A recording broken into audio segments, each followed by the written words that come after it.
I had always believed that owning land meant control, freedom, and peace. But that morning, as I sipped my coffee on the creaky porch of my old farmhouse, I had no idea that my quiet life was about to be flipped upside down. The sun glinted off something new in the distance, a cluster of small wooden cabins I had never seen before. My brow furrowed as I squinted, trying to make sense of it. How could there be new construction on my property that I didn't authorize? My heart started a race. I grabbed my truck keys and drove closer, every bump on the dirt road echoing the pounding of my chest. As I approached, the sign in bold letters made me freeze. Riverbend Rentals, 22 cozy cabins available now. The cabins looked pristine, perfectly built, and each one had a small mailbox and a little porch swing. My mind spun. How had this happened? Who had done this without my permission? Determined to find answers, I stormed into the HOA office down the road. The receptionist, a cheerful young woman, greeted me like nothing was wrong. "Good morning. Can I help you?" I tried to steady my voice. "Yeah, actually you can. Who approved the construction of these cabins on my land?" I demanded. She blinked, seemingly confused, then smiled politely. "Oh, yes, the HOA coordinated the project. It's fully legal." I froze. Fully legal? On my property? Without my consent? My voice cracked slightly from a mix of anger and disbelief. She nodded. "Yes, the land deed allows the HOA certain rights for community development. But you'll actually be glad, because all the rental income goes to the landowner." "That's you." I laughed nervously, thinking she must be joking. "You're saying all the rent from these 22 cabins is mine?" She smiled. "Exactly. You could be earning tens of thousands a month, maybe more, without lifting a finger."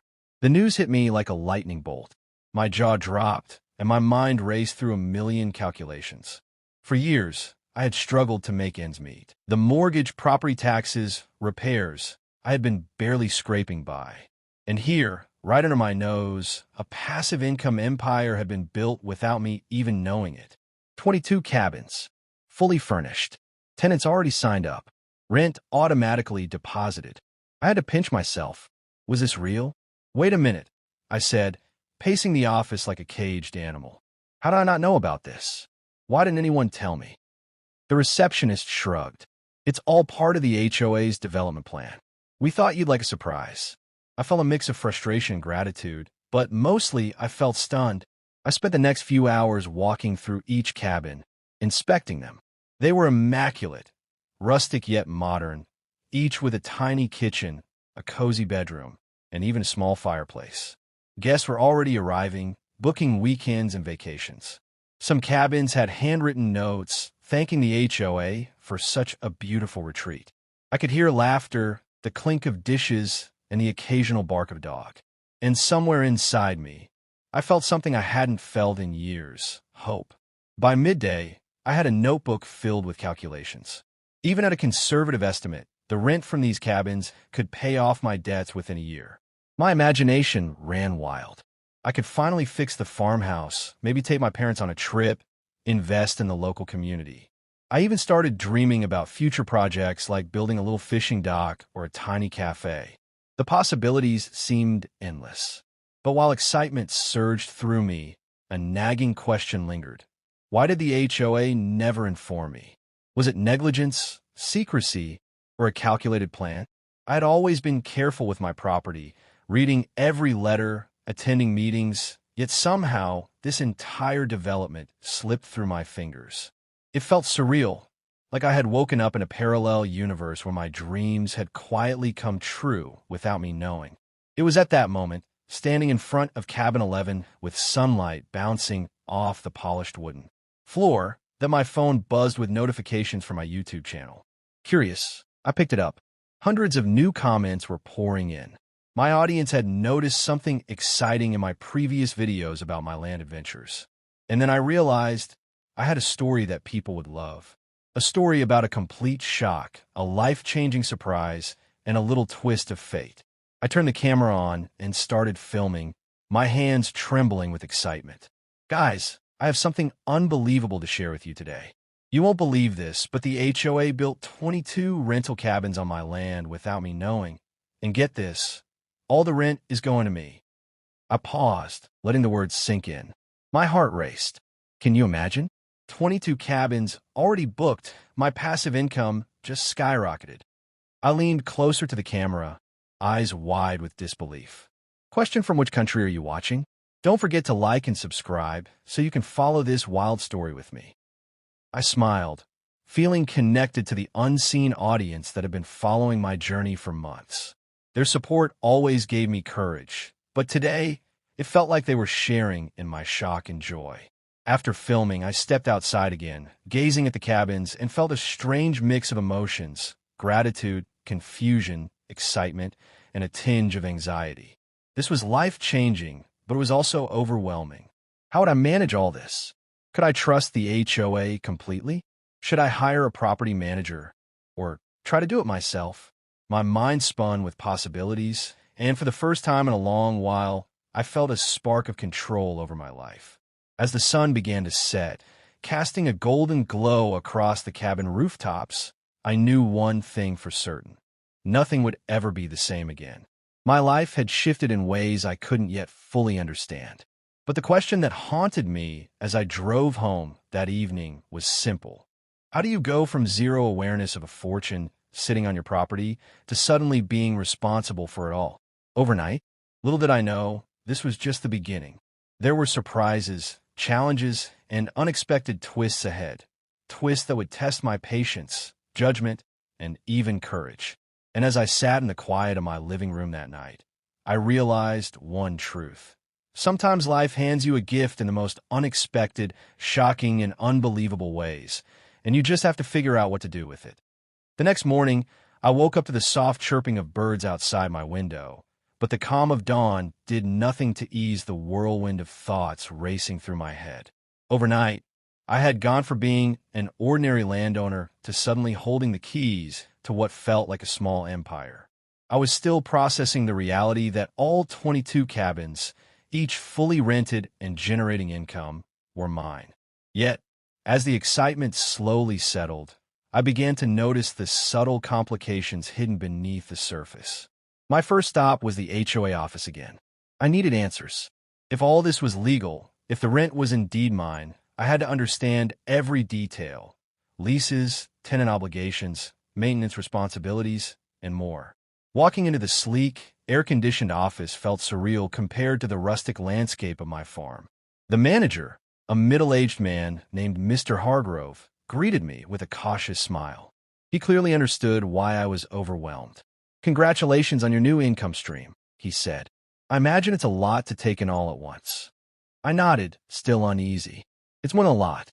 I didn't even know this was happening until yesterday. And now I'm expected to manage it? How does it all work?"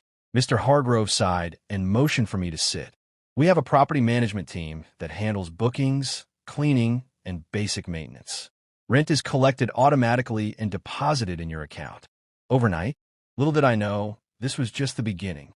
There were surprises, challenges, and unexpected twists ahead. Twists that would test my patience, judgment, and even courage. And as I sat in the quiet of my living room that night, I realized one truth. Sometimes life hands you a gift in the most unexpected, shocking, and unbelievable ways, and you just have to figure out what to do with it. The next morning, I woke up to the soft chirping of birds outside my window, but the calm of dawn did nothing to ease the whirlwind of thoughts racing through my head. Overnight, I had gone from being an ordinary landowner to suddenly holding the keys to what felt like a small empire. I was still processing the reality that all 22 cabins, each fully rented and generating income, were mine. Yet, as the excitement slowly settled, I began to notice the subtle complications hidden beneath the surface. My first stop was the HOA office again. I needed answers. If all this was legal, if the rent was indeed mine, I had to understand every detail: leases, tenant obligations, maintenance responsibilities, and more. Walking into the sleek, air-conditioned office felt surreal compared to the rustic landscape of my farm. The manager, a middle-aged man named Mr. Hargrove, greeted me with a cautious smile. He clearly understood why I was overwhelmed. Congratulations on your new income stream, he said. I imagine it's a lot to take in all at once. I nodded, still uneasy. It's one a lot. I didn't even know this was happening until yesterday. And now I'm expected to manage it? How does it all work? Mr. Hargrove sighed and motioned for me to sit. We have a property management team that handles bookings, cleaning, and basic maintenance. Rent is collected automatically and deposited in your account. I had gone from shock to excitement, and now to a mix of caution and determination.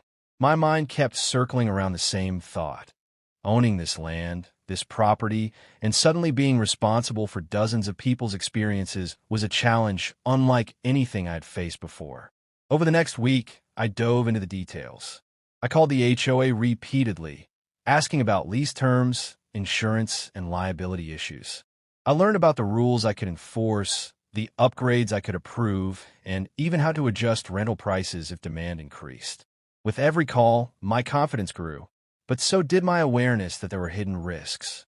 For instance, a tenant had accidentally left the stove on in cabin 4, nearly starting a fire. Another complained that the plumbing in cabin 9 was slow and the maintenance team hadn't fixed it promptly. These incidents, while minor, reminded me that with opportunity came responsibility and sometimes danger. Despite these challenges, I began to notice something else. My connection to the land deepened in ways I hadn't anticipated. Walking among the cabins, listening to laughter, watching families settle in, I realized my property had become more than just a source of income. It was a place that brought joy to others.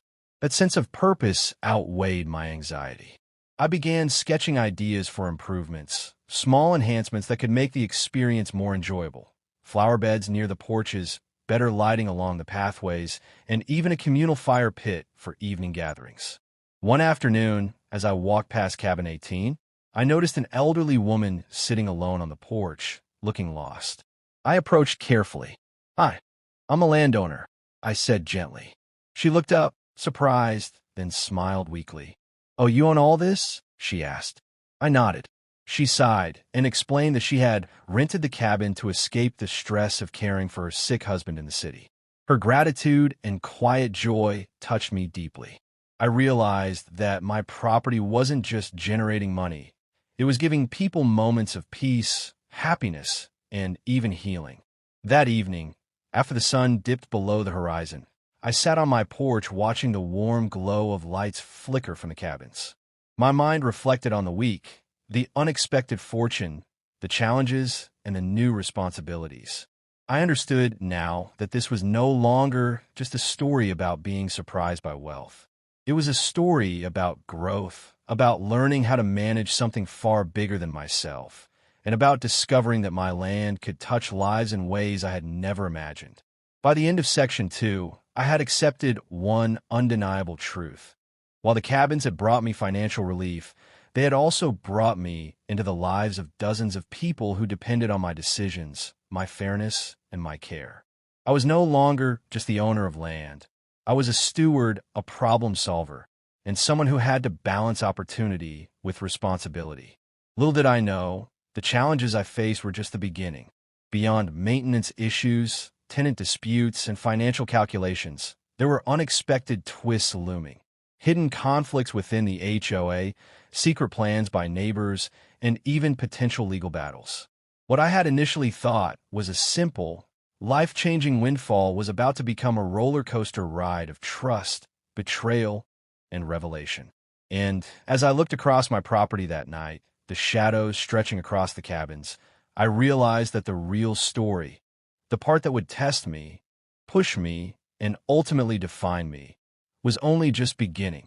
For the first few weeks, I tried to maintain a sense of normalcy.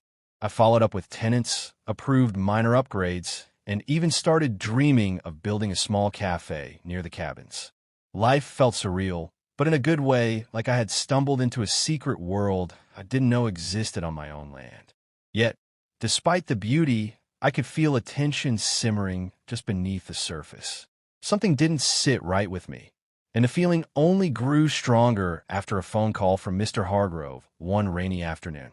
"Something came up," he said cautiously. "I thought you should know before anyone else does." My heart skipped a beat. "What is it?" I asked, gripping the phone tighter than necessary. He hesitated, then continued. A few neighbors have been asking questions about the cabins, about the HOA's authority over your property. They're worried about taxes, zoning, and future developments. Some of them aren't happy with the idea of someone making money off land that's technically part of the community. I frowned, suddenly aware of the delicate balance I had unknowingly stepped into. While I had been thrilled about the surprise windfall, others seemed to feel threatened by it. The tension wasn't just in the cabins. It was spreading through the neighborhood, the community, and even the HOA itself. Are they planning to challenge it? I asked, trying to keep my voice steady. Hargrove sighed. It's too early to tell, but I think you should visit the next HOA meeting in person. They may try to push back. The thought of confronting the HOA members in their meeting room filled me with a mixture of dread and determination. I had always been cautious, rarely speaking up at local gatherings, but now I had every reason to assert my rights. That evening, I drove back to the cabins, hoping to clear my mind by walking among the tenants. Some greeted me warmly, others cautiously, as if aware of the invisible tension building in the community. Cabin 14 had a group of college students trying to plan a weekend getaway, and their excitement reminded me why this property mattered beyond just money. But in the back of my mind, I couldn't shake the sense that trouble was coming. The HOA meeting arrived faster than I expected. I walked into the community hall, the air thick with polite but tense chatter. Board members sat at the long table in front, documents neatly arranged before them, while residents murmured quietly in the audience. As I took a seat, I realized just how much was at stake. Not just my financial windfall, but my reputation, my authority as a landowner, and the trust of the tenants who were already counting on me.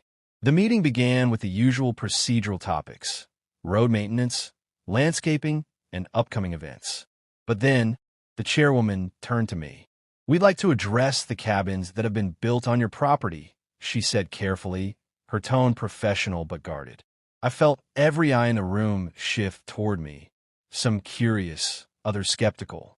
We understand the HOA coordinated construction, she continued, but there are concerns from residents regarding property rights, zoning compliance, and shared resources like water and waste management.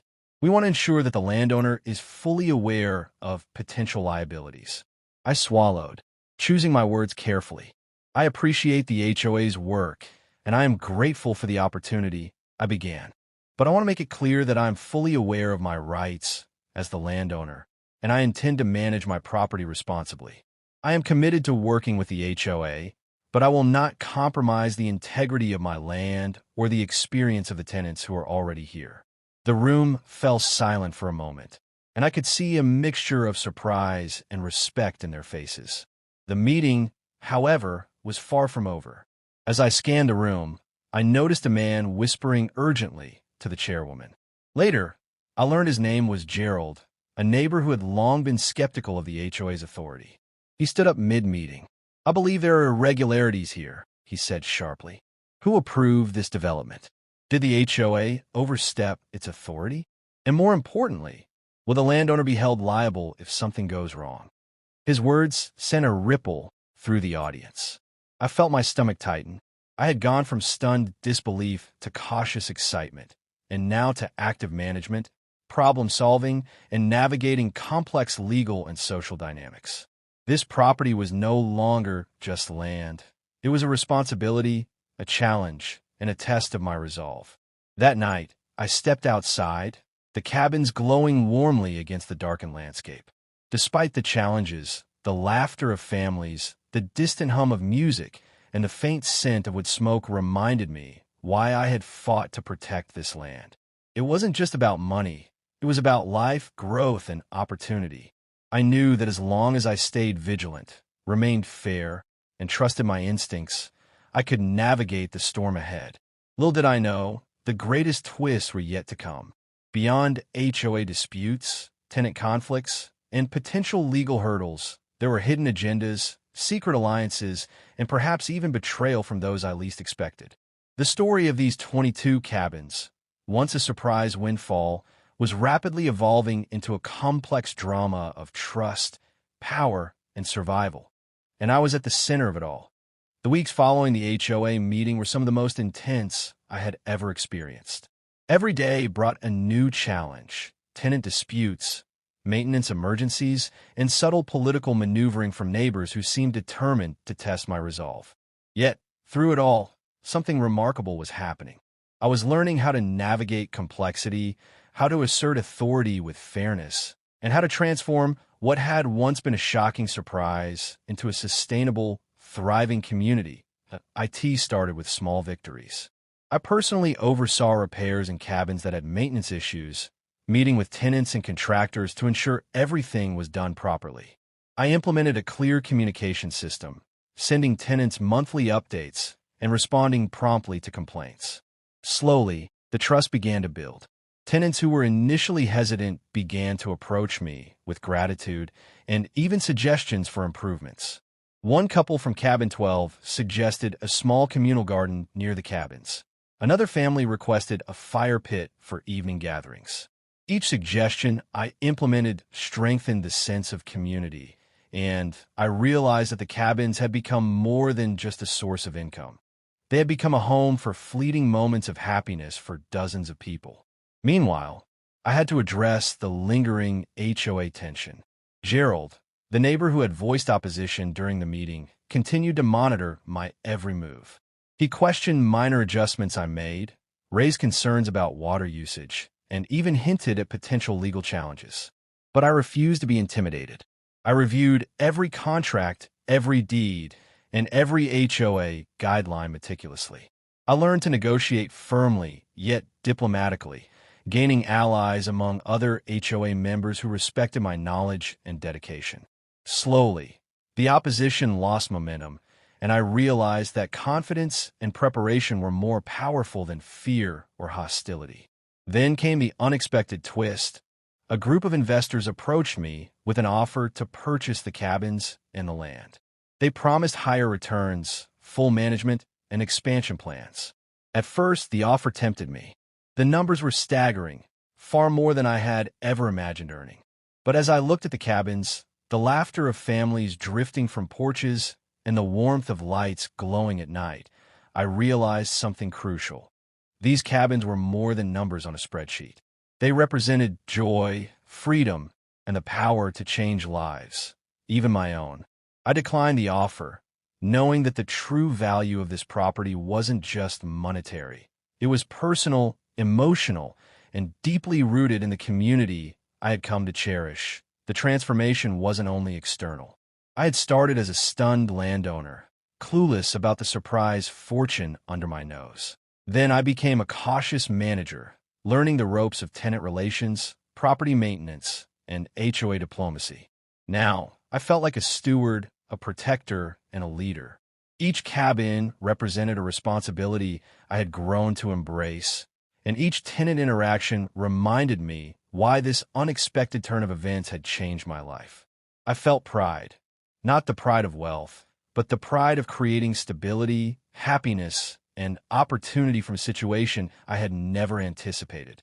One particularly emotional evening solidified the transformation. I had just finished addressing a minor dispute between two tenants about shared outdoor space, when I noticed an elderly man sitting quietly on a bench near Cabin 5. He looked up as I approached, eyes twinkling with gratitude. "You know," he said softly, "I came here thinking I'd just escaped the city for a weekend. But this place, it's given me peace, memories, and even hope. Thank you for letting it exist." His words hit me harder than any financial gain ever could. I realized that the cabins weren't just about passive income. They were about human experience, connection, and creating something lasting. In the weeks that followed, word spread about the 22 cabins and the landowner who personally cared about the tenants. Occupancy rates soared, and families returned again and again. I hired a small but dedicated team to help with maintenance, cleaning, and guest support, ensuring that the cabins continued to operate smoothly. The HOA, initially tense and skeptical, began to recognize the value of my stewardship. Even Gerald, my most vocal critic, reluctantly admitted that the property was thriving under my management by the time summer rolled around. The cabins had become a small but vibrant hub of life. Children's laughter echoed through the property.